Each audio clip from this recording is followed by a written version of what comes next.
은혜가 풍성한 하나님 아버지 감사를 드리옵니다. 예수님 안에서 저희들을 빚어주시고 또 인도해 주시고 생각을 심어주시고 또 우리 안에서 아버지 하나님의 뜻을 심어주셔서 또 그것을 성령님과 함께 또 우리와 함께 그 일을 해주심에 너무나 감사를 드리옵니다. 저희들 실망할 때 있고 좌절할 때 있고 낙담할 때가 있습니다. 대립할 때도 있습니다. 예수님, 예수 믿고 구원받은 십자가의 은혜와 또 부활의 능력 안에서 예수님 저희들 마음속에 아버지 하나님의 마음을 심어주시길 원하옵니다. 그리고 삶의 현장 속에서 그것을 배울 수 있도록 예수님 도와주시옵소서. 감사하며 예수님의 이름으로 기도를 드리옵나이다. 아멘. 자, 인사하겠습니다. 여러분 안녕하세요.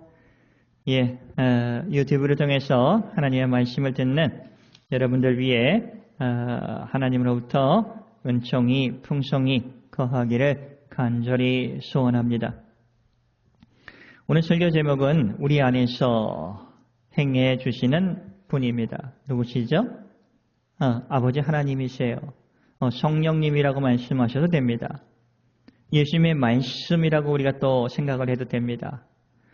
하나님께서는 우리를 구원해 주시고 내일은 다 해서 끝 이렇게 말씀해 주시지는 않습니다. 삶의 현장 속에서 우리가 구원을 받았지만 예수님의 십자가를 통해서 죄의 용서함 받았고 하나님의 자녀가 되는 권세를 우리가 얻게 됐습니다. 그런데 우리가 정말 주님을 믿고 삶의 현장 속에서 우리가 믿는 하나님께서 성경 속에서 우리에게 다가와 주시는 아버지 하나님이 어떤 분이신가를 우리 안에서 그리고 삶의 현장 속에서 배우게 해 주신다 하는 겁니다. 여러분 마치 부모가 자식을 낳습니다. 그런 다음에 내가 할 일 다 했어 이렇게 말하시는 분은 없어요. 자녀를 키울 때 힘든 부분도 있어요. 그러나 기쁨이 더 커요. 감사가 더 큽니다. 그렇지 않습니까? 그 자녀가 잘 성장할 수 있도록 최선을 다해서 부모는 돌봐주고 키워가는 겁니다. 이와 같이 하나님께서도 우리가 정말 예수님 안에서 성령님 안에서 그리고 공동체 안에서 믿음 안에서 잘 자라가 주기를 원하시는 겁니다. 기쁨이 있을 때가 있어요. 고난이 있을 때가 있어요. 그런데 공동체 안에서 대립이 있을 때도 있다 하는 겁니다. 그래도 하나님은 포기하지 않으세요. 아버지 하나님의 말씀을 보내주시는 겁니다. 오늘 빌립보에 바울 목사님이 편지로서 하나님의 말씀을 보내주는 겁니다. 그러면서 깨닫게 해주시는 거예요. 그리고 대립하고 있는 그 빌립보 교회가 화목되기를 그리고 하나님 안에서 다시 빚어지면서 그 성화라고 합니다. 주님의 성품을 닮아가는 자로서 이렇게 변해가고 빚어져가는 것을 원하고 계시는 겁니다. 그래서 아버지 하나님께서는 매주마다 우리에게 말씀을 허락해 주시면서 그걸 심어주시면서 그 말씀을 통해서 결단하게 할 때도 있어요. 믿음의 결단을. 그래서 우리는 하나님의 도움을 구해야 합니다. 빌립보 교회의 여러분 상황을 잘 아시죠? 바울 목사님 개척을 했습니다. 처음에는 의지하면서 잘 해 나갔어요. 근데 바울 목사님께서 어떻게 돼요? 이제 순회 전도사로서 또 빌립보에서 데살로니가 그리고 고린도 이러다가 이제 지금 로마 감옥에 잡혀 있어요. 그것도 예수님의 십자가와 부활을 전하다가 복음을 증거하다가 그것 때문에 붙잡혀 로마까지 왔습니다. 그런 상황 속에서 자신이 개척한 빌립보 교회에 대립하고 기쁨이 사라졌다 하는 얘기를 듣고 오늘 또 계속해서 지난주, 지지난주는 예수님의 마음을 이제 얘기하면서 조금이라도 긍휼이 있으면 조금이라도 믿음이 있으면 이렇게 하면서 서로서로 화해하도록 이렇게 말씀을 하고 있어요. 오늘 12절 말씀은 이렇게 얘기합니다. 빌립보서 2장 12절. 그러므로 나의 사랑하는 자들아, 빌립보 성도죠. 너희가 나 있을 때뿐만 아니라 바울 목사님이 빌립보에서 개척했던 그 시간, 짧은 기간입니다. 더욱 지금 나 없을 때에도, 지금은 없죠. 로마 감옥에 있죠. 있을 때에도 없을 때에도 항상 복종하여 두렵고 떨림으로 너의 구원을 이루라 라고 합니다. 여기서 구원을 이루라 하는 것은 다시 예수님을 믿고 죄 용서함을 받고 구원받으라 하는 말씀이 아닙니다. 이미 받은 구원이 우리의 삶 속에서 드러나도록 해라 하는 겁니다. 다시 말하면 성화를 말씀하고 있는 겁니다. 우리 안에는 분명히 죄성이 있어요. 그래서 대립할 수도 있습니다. 기쁨이 사라질 수도 있어요. 그러나 주님의 마음 안에서 주님의 성품을 닮아가는 자도로 이렇게 변해가라 하는 것을 말씀해주고 있는 겁니다. 그런데 그거는 너 혼자에만 맡기지 않을게 하는 겁니다. 13절에 너가 믿는 그 아버지 하나님께서 너희 안에 구원과 성화의 마음을 심어주시고 행하시는 분이시다 하는 것을 13절에 저희들에게 말씀해주고 계시는 겁니다. 얼마나 위로가 됩니까? 우리가 윤리적으로 도덕적으로 내가 잘할게 하는 것이 아니라 예배를 드리면서 하나님의 말씀이 우리 안에 심어지시면서 아버지 하나님께서 우리 안에 뜻을 심어주시고 생각을 바꿔주시고 그리고 어떻게 돼요? 우리 안에서 그것을 할 수 있는 힘과 또 용기를 또 허락해 주시는 겁니다. 그것을 아버지 하나님께서 일해 주신다 하고 말씀하고 계시는 겁니다. 저는 23절 말씀이 너무나 은혜가 돼요. 여러분 빌립보서 1장 6절에 우리 안에서 선한 일을 착한 일을 시작하신 이가 그리스도 안에서 그 빌립보 교회 성도들이 이제 대립하고 있었지만 화해할 것을 확신한다라고 말씀하고 있습니다. 오늘날 저희들에게도 그렇지 않습니까? 불안에 떨고 정말 시기와 질투가 있고 감정적인 이런 것 때문에 에너지를 많이 소모할 때도 사실 있을 겁니다. 그러나 우리 안에서 선한 일을 시작하신 그 하나님께서 그리스도 예수의 날까지 우리가 화목하게 해주신다는 것을 우리도 확신을 할 수가 있어요. 왜? 오늘 13절의 말씀에서 우리 안에서 우리 예수 믿는 사람 안에서 예수님의 그 보혈의 피와 그리고 십자가로 인해서 길이 열리고 아버지 하나님 품으로 돌아간 저희들에게 하나님의 자녀가 된 저희들에게 아버지 하나님께서 우리 안에서 일을 해주신다는 겁니다. 다시 말하면 우리 안을 성화되어 갈 수 있도록 빚어주신다 하는 겁니다. 그 일을 해주신다는 거예요. 주님을 닮아갈 수 있는 그 길을 인도해 주신다 하는 겁니다. 그래서 예수님이 길이요 진리요 생명이라고 우리가 말씀을 고백할 수 있는 겁니다. 하나님께서 그 뜻을 우리에게 두시고 참 좋아요. 자기의 기쁘신 뜻을 위하여 너희에게 소원을 두는 겁니다.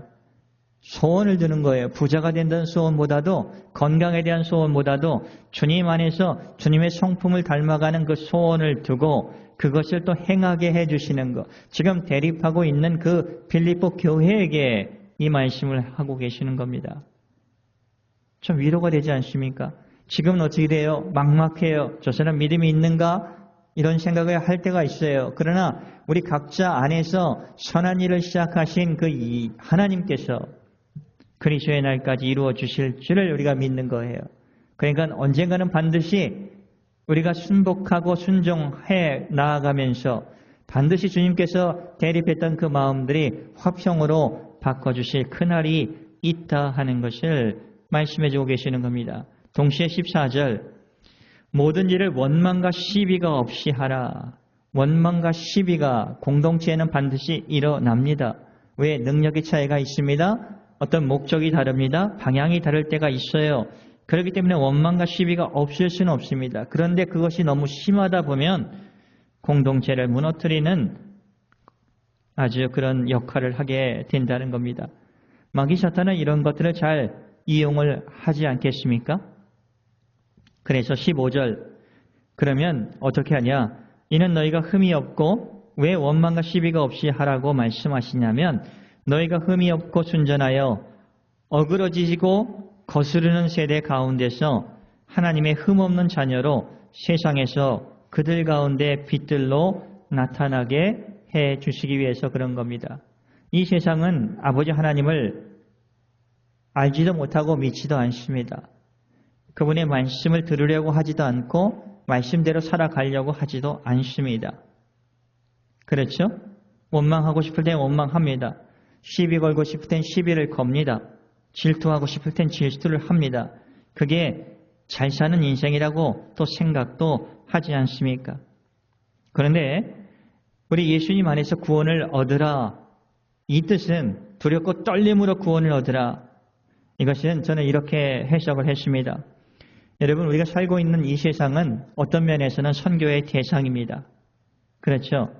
특별히 일본에서 1% 정도밖에 기독교인이 없어요. 나머지 99%는 선교의 대상입니다. 이런 시각으로 보는 게 중요합니다. 교회 안에서도 선교의 대상으로 보면 마음이 넓어질 겁니다. 세상 사람들에게 여러분, 교회가 싸웁니다. 대립합니다. 다툽니다. 시기와 질투의 모습이 보이면 복음 전파에 방해가 되지 않느냐 하는 겁니다. 예수님의 십자가가 어떤 의미였는가를 모르는 자라고 이렇게 비난하지 않겠습니까? 그래서 그리스도의 십자가를, 부활을 대적하는 것이다, 이렇게 소리를 듣지 않겠느냐 하는 겁니다. 그래서 원망과 시비가 없이 하고 대립하지 말고 화목하고 기쁨을 회복하라라고 말씀하고 계시는 겁니다. 여러분, 16절 말씀을 볼까요? 생명의 말씀을 밝혀 나의 다름질이 헛되지 아니하고 수고도 헛되지 아니하므로 그리스도의 날에 내가 자랑할 것이 있게 하려 함이라. 생명의 말씀을 밝히는 것은 아버지 하나님의 말씀을 붙들고 동시에 그 은혜를 나누며 사는 것을 말씀하고 있습니다. 대립하면 그건 될 수가 없죠.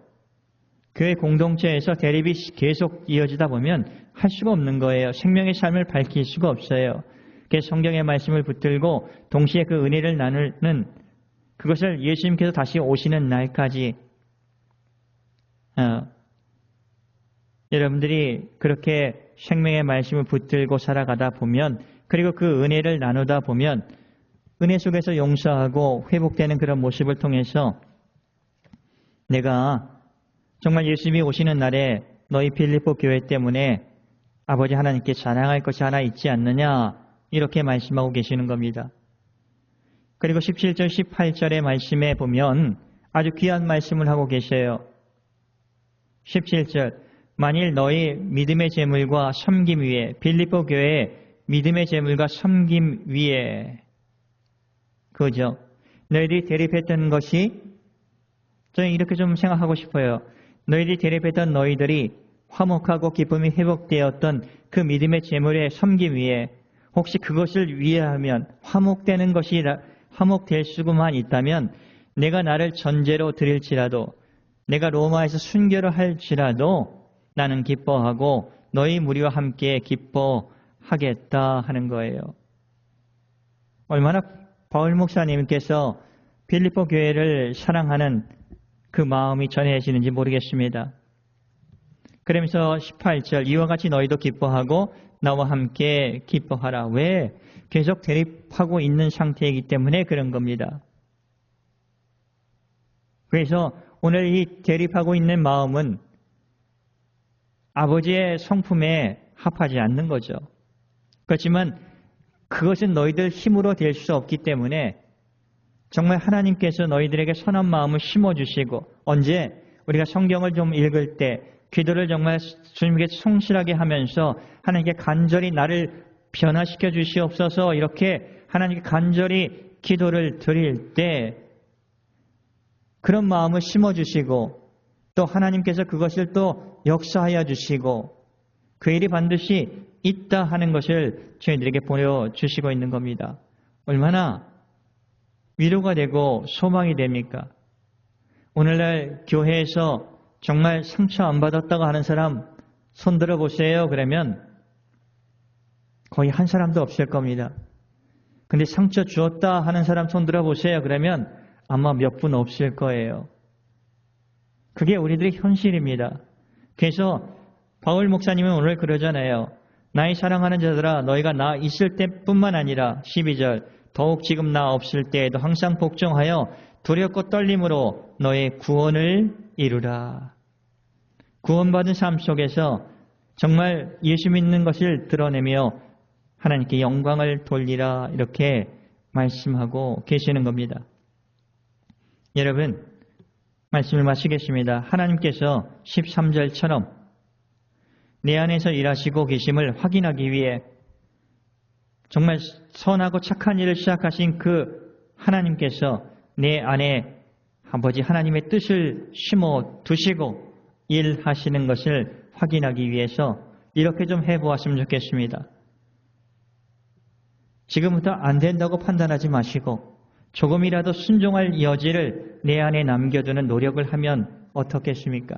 그렇게 기도하면 좋겠습니다. 주님, 안 된다 하지 말고 순종할 여지를 제 안에 남겨둘 수 있도록 주님 도와주세요.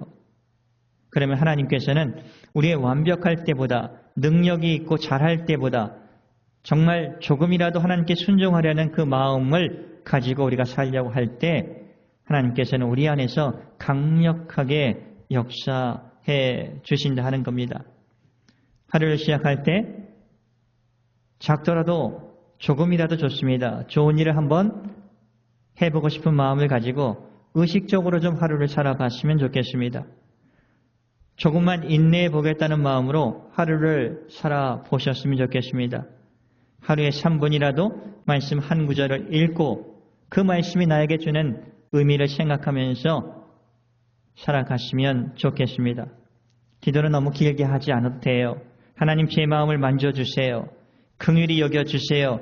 이렇게 반복하면서 아버지 하나님께 나아가는 것도 좋지 않을까 생각을 합니다. 그러면 우리 안에서 착한 일, 선한 일을 시작하신 그 아버지 하나님께서 그 뜻을 심어주시고 그리고 우리 안에서 그것을 일해 주실 것입니다. 그러면 반드시 대립했던 것이 화목하게 되고 이해하게 되고 아버지 하나님의 나라에 합당한 자로서 조금씩 저희들이 빚어져가는 그 모습을 우리가 맛보고 확인할 수 있기 때문에 그 공동체의 모습을 보고 세상 사람들, 선교의 대상인 세상 사람들은 아버지 하나님을 찬송하게 될 것입니다. 얼마나 멋있어요. 저와 여러분이 선교의 대상인 사람들을 통해서 아버지 하나님을 찬송한다. 여러분 이런 소망을 좀 가지시고 아버지 하나님께서 반드시 심어주십니다. 그리고 그것을 행해 주실 거예요. 그러면 여러분의 삶의 현장은 더욱더 풍성하게 될 것입니다. 이런 은혜 속에 살아가시는 저와 여러분이 되시기를 예수님의 이름으로 축복을 드립니다. 기도하겠습니다. 은혜가 풍성한 하나님 아버지 감사를 드리옵니다. 예수님 안에서 우리 모자랄 때도 있고 불평할 때도 있고 어떨 때는 원망과 시비가 끊이지 않을 때도 있습니다. 누구누구 탓이라고 할 때도 참 많습니다. 상처를 받은 것만 생각하고 준 것은 거의 생각하지 않을 때가 많습니다. 아직 저희들이 더 빚어져야 될 그런 모습들입니다. 아버지의 성품으로 우리가 성화되어 가야 할 부분들입니다. 아버지 하나님께서는 그 마음을 우리에게 허락해 주시고 행하시는 분이 아버지 하나님이시고 그 소원을 우리에게 두고 계신다고 말씀하고 계십니다. 예수님 한 주간 살아갈 때 이러한 역사를 맛보면서 하나님께서 가깝게 계시면서 임마누엘의 하나님으로서 저희를 도와주는 것을 고백하며 감사하며 살아갈 수 있도록 예수님 도와주시옵소서. 감사하며 예수님의 이름으로 기도를 드리옵나이다. 아멘.